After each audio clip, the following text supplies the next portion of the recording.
जनसंघ कर पहले प्रचारक डॉक्टर श्यामा प्रसाद मुखर्जी की पुण्यतिथि के अवसर पर इंदौर के विजयनगर चौराहे पर बीजेपी द्वारा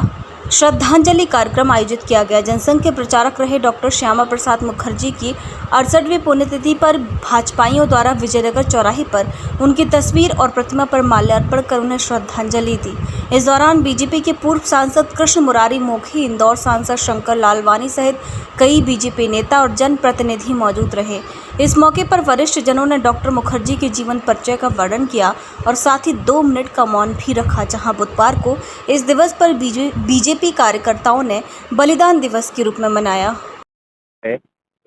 और भारत के स्वतंत्र होने के बाद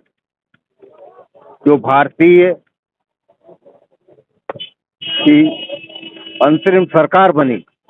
उसमें जिन 7 लोगों को कांग्रेस का न होते हुए भी मंत्री पद दिया गया था, उनमें डॉक्टर श्यामा प्रसाद जी मुखर्जी थे और वो उद्योग मंत्री बने।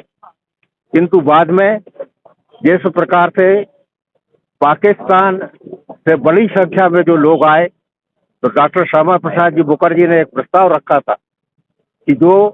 संपत्ति जनसंख्या के ट्रांसफर के समय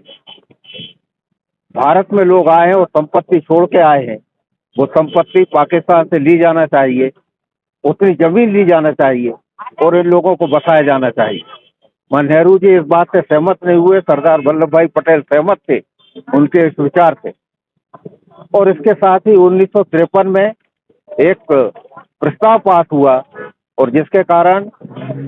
जम्मू कश्मीर का संविधान अलग, वहाँ के मुख्यमंत्री को प्रधानमंत्री कहा जाना और भारत का कोई भी नागरिक बिना परमिट के ये पाकिस्तान जम्मू कश्मीर में प्रवेश नहीं कर सकता था। इस बात का विरोध ये डॉक्टर श्यामा प्रसाद जी मुखर्जी ने किया और साथ ही जो जनसंख्या के ट्रांसफर होने के बाद में पाकिस्तान में अल्पसंख्यकों के साथ जिस प्रकार का व्यवहार किया जाता था, उसका भी विरोध ये डॉक्टर श्यामा प्रसाद जी मुखर्जी ने किया। किंतु 1953 के अंदर जो प्रस्ताव पास हुआ, उसमें यह अलग संविधान, वहाँ के मुख्यमंत्री को प्रधानमंत्री कहा जाना, वहाँ का अलग निशान, इन सारी बातों का विरोध ये डॉक्टर श्यामा प्रसाद जी मुखर्जी ने किया। इसके खिलाफ दिल्ली में बहुत बड़ा लगभग 5 लाख से ऊपर लोगों का प्रदर्शन हुआ और डॉक्टर श्यामा प्रसाद जी मुखर्जी स्वयं उस धारा को तोड़ने के लिए उन्होंने विदाउट परमिट ये प्रवेश किया, उनको गिरफ्तार कर लिया गया और आज के दिन ही 23 जून को उनको श्रीनगर की जेल के अंदर मृत्यु हो गई। मृत्यु किन कारणों से हुई, ये आज भी एक रहस्य है, क्योंकि उनका वहाँ पर ठीक से इलाज नहीं हुआ, ठीक से उनके चिंता नहीं की गई और यहाँ तक कि बिना धारा लगाए, बिना न्यायालय के इस प्रकार उनको दंडित किया गया, जिसका विरोध भारतीय जनता ने बाद में भी किया। और डॉक्टर श्यामा प्रसाद जी चाहते थे भारत